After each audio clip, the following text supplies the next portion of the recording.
Hey guys, DOWSEY here and welcome back to another week of the Shrine Report. It's week 33 in 2019 for the Dead by Daylight Shrine of Secrets, and here is what we've got. It's Iron Maiden, it's Detective's Hunch, it's Botany Knowledge, and it's Bloodhound. It's not the most exciting shrine, but stick around guys, we're going to be breaking down all of these perks in great detail and teaching you how to use them in your various builds.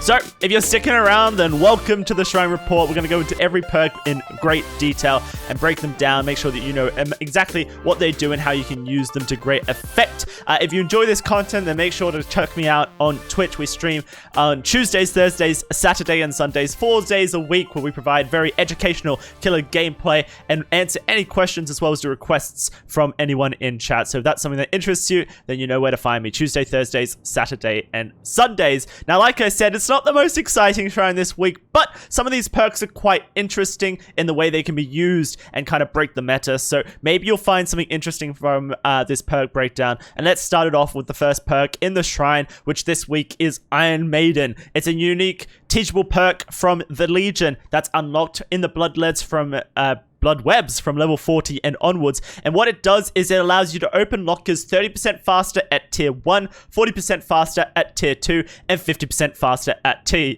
3. Now that's not all, because otherwise that would be pretty rubbish. What it also does is that survivors who hop out of lockers are then exposed for 15 seconds, making them a one-shot down, as well as their location of the locker being revealed to the killer for 4 seconds. Now it says 3 seconds on the wiki, 4 seconds in game. I'm going to assume the game is correct, unless the wiki knows something I don't know.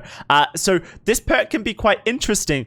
Let's say, let's talk about what it does immediately. So if you open a locker, you're going to open it up 50% faster at tier 3. If you're playing Huntress and you're trying to reload your hatchet, you're going to open the locker and reload your hatchet at 50% faster. If there's a survivor in the locker and you have Iron Maiden on, you're going to open the locker, grab them out and put them on your shoulder 50% faster. So it does improve the speed of everything. And so for that reason, some people play with Iron Maiden on Huntress so that they can reload their hatchets quicker. However, if you are playing Huntress, I do think there's better choices in the terms of tracking perks like Whispers, like Nurse's Calling, like Barbecue and Chili, like Bitter Murmur, like Discordance as well. And then, you know, Ruin to slow down the game. So I don't really think Iron Maiden really fits into the meta of Huntress currently. However, maybe you're playing Iridescent Hatchet Huntress. Please, no, don't do that. But let's say you do decide you want to play some Iridescent Hatchet Huntress, then Iron Maiden's going to help you because you're going to be going to lockers quite often. And so you're going to get that 50% reload speed, and it's going to allow you to get back into the game a little bit quicker. Now, the cool thing about this perk is how it can allow you to track survivors. Let's say you're playing a killer and you're playing Barbecue and Chili. As you know, a lot of survivors will try and hide their aura from Barbecue and Chili by hiding in a locker. When you're in a locker, you can't be revealed by any aura perks, as well as your aura, you can't see any auras. And so this means that, let's say you kill down a survivor and then go to hook them. A lot of survivors, when they see the survivor get slugged and then picked up, they go then hop in the locker, wait 4 seconds after the hook, and then jump out. And this hides their aura from Barbecue and Chili. So this perk can be used to basically counter that game style of survivors hiding in lockers to hide themselves from Barbecue and Chili. Because when they hop out of the locker, they're going to scream. You're going to see their location for 4 seconds, and they're going to be exposed for 15 seconds, which is then going to make them play defensively for another 15 seconds, wasting their time. The other cool way you can use this perk is if you're playing the Doctor. When the Doctor's terror radius comes into range of a survivor, they're going to get the static field at their feet, which is going to make them start going insane. And so what a lot of survivors will do is, as soon as that terror radius starts and the static field starts, they will then hop in a locker, because when you're in a locker, you can't receive any madness level. And so they hide in the locker, the Doctor goes away, and then they hop out and continue their gen progress. So what Iron Maiden can do is, when they jump out of the locker, it will make them scream, and you'll be able to go back and hit them down. And because you'll probably be a little bit closer to them, maybe you'll be able to get that 15-second exposed status effect. Now, I did try using this with the Doctor, and I have to say I never got a exposed status effect down with this, so it might not be that useful. The other two killers you can use Iron Iron Maiden on, and this is a little bit more creative. This was recently taught to me by my friend, my girlfriend, Lydia, who suggested this build to someone else, which is that you use Iron Maiden on the lever face so that when a survivor jumps into a locker, and to avoid the chainsaw, when they jump out, they're then exposed, and so you can then just M1 them without having to use your chainsaw. So this could obviously be then extended to the hillbilly, who also survivors will jump into lockers to avoid the chainsaws for. Pretty interesting idea there. Maybe you want to put it in your Leatherface build, specifically because the Leatherface has a little bit more trouble winning chases than the hillbilly does. Interesting ideas from for Iron Maiden there. Would I recommend that you buy this perk on the Shrine of Secrets? Probably not. I don't think it's that effective overall. I think you've got better choices, and maybe you want to save your shards for a better perk. But as I said, it has some interesting ideas behind it, so maybe you find something that you want to use for your own builds. The next perk on the shrine is Detective's Hunch. This is a unique perk for David Tapp, unlocked in the Bloodwed from level 35 and onwards. And what this does is when you complete a generator, the auras of other generators, chests, as well as totems are revealed to you for 5 seconds. At tier 1, that's 32 meters range. Tier 2, it's 48 meters range. And tier 3, it's 64 meters range. That is absolutely ginormous. Double the radius of a killer's terror radius, a default killer. That is a giant range. Let's say you were to complete the middle generator on almost any map other than maybe the largest maps like Mother's Dwelling. You're going to have absolute information of where everything is on the map by just completing the middle generator, especially if it's a small map like the game. If you are then to bring a map into your game, you can then track all of those auras on your map, which then gives you even more information. And then let's say you bring add-ons so that your survivor friends, your survivors can see the auras of the map when you use the map, then you can show them where everything is as well, and that's going to allow them to make educated decisions. Now, the reason I like Detective's Hunch, and I actually ran it quite a bit when I was getting started as a survivor, is because I hate playing against no-ed killers. I really dislike it. It was something that really bothered me, and so I made it my effort to go around and cleanse all the 5 dull totems, and at first, I didn't know where those totems spawned, so I used Detective's Hunch so that I could find those totems very quickly when I complete a generator. Now, it is a bit of a misconception. Some people don't know when you are playing with Detective's Hunch, you don't get the auras when a generator pops. It only happens if you're working the generator when the generator pops. So you do have to stick the generator or be on a generator that pops. And so sometimes when I'm running past the generator, I see it's about to pop, I'll jump on it so that I could get the Detective's Hunch auras for that 64 range from that generator. Also, it's going to help you find Ruin. Let's say you struggle with Ruin. You complete one generator, bear with it with the Hex skill checks. You get all the auras in the area. You can go check them for the Ruin. I think this is a cool perk for finding out the locations of dull totems. Also finding out where gens spawn if you play only Survivor. If you play Killer, I think eventually you start to learn where all the dull totems spawn because you see where your Hex totems spawn. And so you know where they are on the map and you can go find them when you're playing Survivor. You also get a good idea of where the generators spawn because you get to see generator auras when you're playing Killer. I really like the idea of Detective's Hunch, and if you're a new player and you struggle with tracking and you struggle with finding dull totems to cleanse for Know-It or for Ruin or whatever it may be, Devour Hope, Detective's Hunch will come up clutch, and I think you should buy this perk, especially if you're a new player. If you're an advanced player, probably not going to be as effective for you, but as a new player or someone who just wants to get a bit more game knowledge and map knowledge under their belt, Detective's Hunch is going to allow you to do that, so it's actually quite an interesting perk. Botany Knowledge is on the shrine. It is a unique perk for Claudette Morel, unlocked at level 35, and I think this is a very underrated perk. It kind of seems a little bit silly. Now, the way this works is that you transform plants found around a campfire into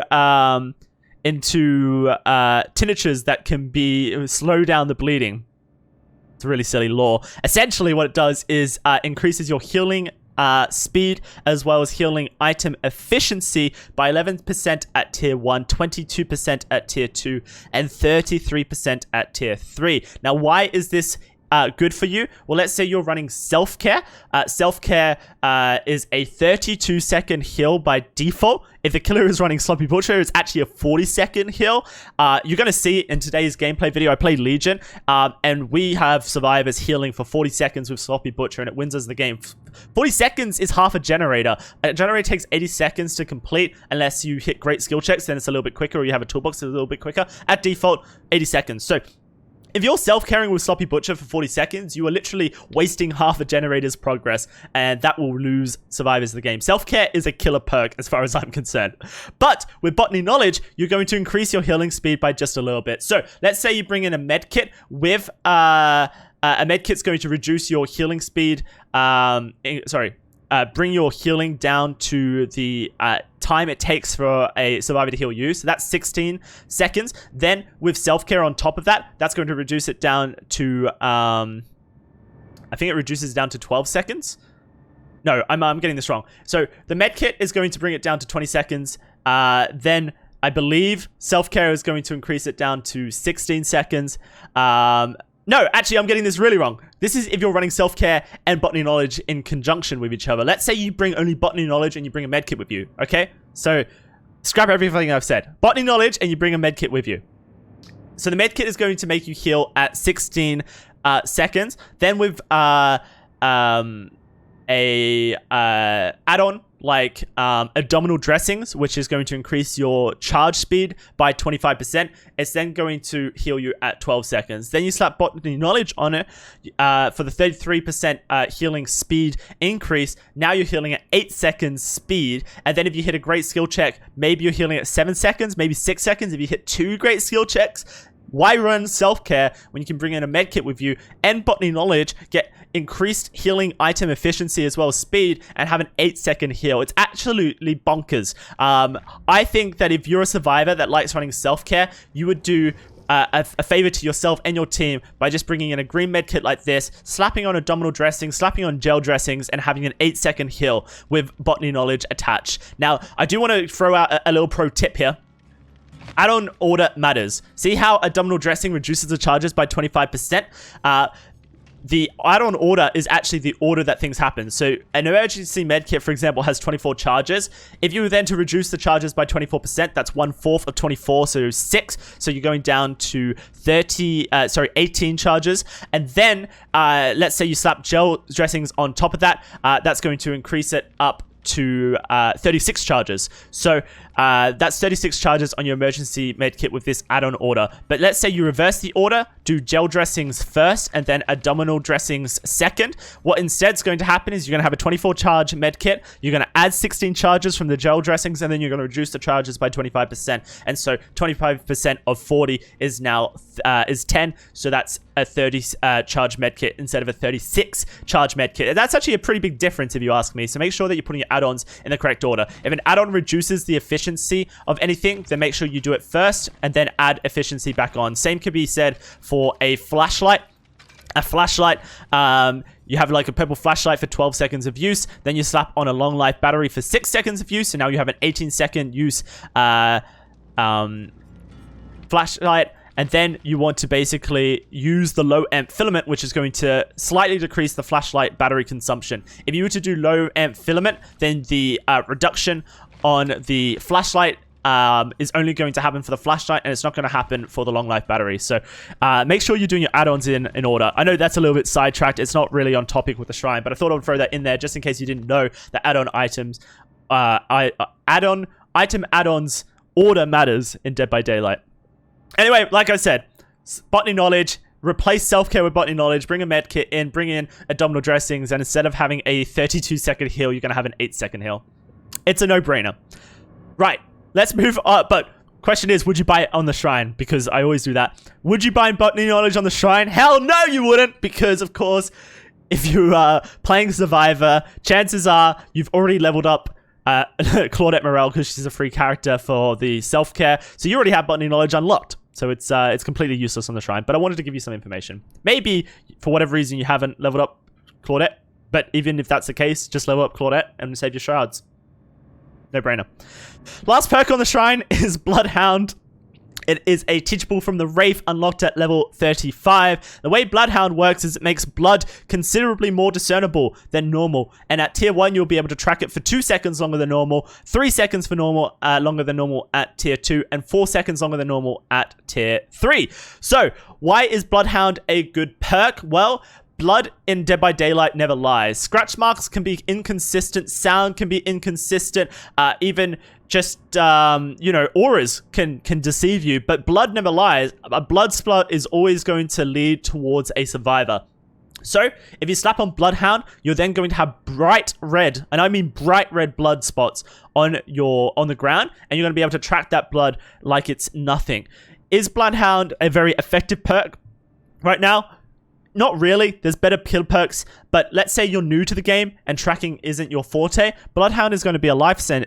You're going to be able to track a survivor like it's nothing. You don't even have to look at the scratch marks anymore once they're injured. You can just use Bloodhound. Maybe you're colorblind. Of course, red can be a difficult color to see if you're colorblind, but I would wager that the bright spot on the ground should be discernible enough if you're colorblind to make Bloodhound a good colorblind accessibility option for anyone who struggles in that department.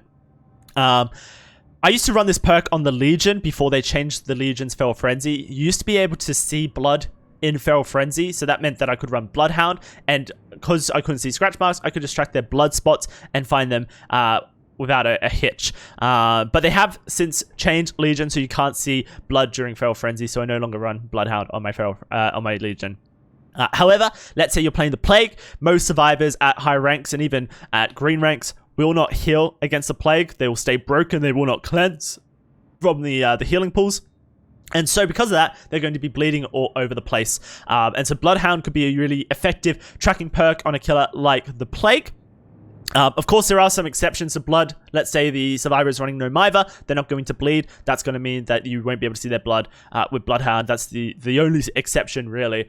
In general, Bloodhound is an excellent tracking perk. If that's something that you want in your game, if that's something that's going to help you out, I would 100% recommend slapping on Bloodhound. There's no shame in using Bloodhound. I think it's a really good tracking perk. I just don't have many instances where I would look to run Bloodhound over any other perk that's going to help me win a chase or help me track a survivor from a further distance away. And also, I've got to the point now with 1700 hours in Dead by Daylight where I can see blood spots on the ground fairly easy because I've trained my eyes to see that, so I don't need the bright red spots anymore to be able to reveal it. But let's say you haven't used Bloodhound before and you wanted to try it out and you haven't got it unlocked for whatever reason, then just jump on to a game of Wraith, level him up just a little bit, and I'm pretty sure one of these add-ons actually lets you see blood. Yeah, it's this one, the Hound. Allows you to see fresh blood marks considerably more discernible than normal. And so let's say you've never leveled up the Wraith, he's at level 0, put a couple levels into him, unlock the Hound here, and you'll be able to basically get the Bloodhound effect in your game and see how that works. I mean, obviously, the Bloodhound is a teachable for the Wraith, so you could just slap on Bloodhound instead, but I mean, I don't know. That was an idea that I kind of thought about and then realized that's actually a dumb idea. Would I recommend unlocking Bloodhound from the Shrine of Secrets? Again, no. Wraith is a free killer, so there's really no reason to invest shards into free killers when you could just put blood points into them, get the Wraith up to level 35. If you want Bloodhound to be in your blood webs on other killers, then that's the way I would do it, and I would save your shards. So overall, it's not the most exciting of shrines, but I do like the ideas of Botany Knowledge, Detective's Hunch, and Maiden as perks. Like I said, Botany Knowledge is underrated. Detective's Hunch is a great perk for gaining map knowledge, and Maiden has some interesting concepts behind it that, whilst aren't super effective in the current meta of Dead by Daylight, could actually be interesting in rare scenarios, and maybe you want to try them out. That's the end of the Shrine Report for week 33. I hope you guys did enjoy the breakdown of the different perks, the analysis as well, so you guys could find out new ways that you can use these perks in your games. If you did, make sure to leave a comment. Tell me what you think of this shrine and what perk do you want to see on next week's shrine. Maybe if you comment down below the perk 3 times, a bit like Beetlejuice, then it will appear in the next week's Shrine of Secrets. Guys, thanks for watching. I'm DOWSEY, and I'll catch you on my next YouTube video.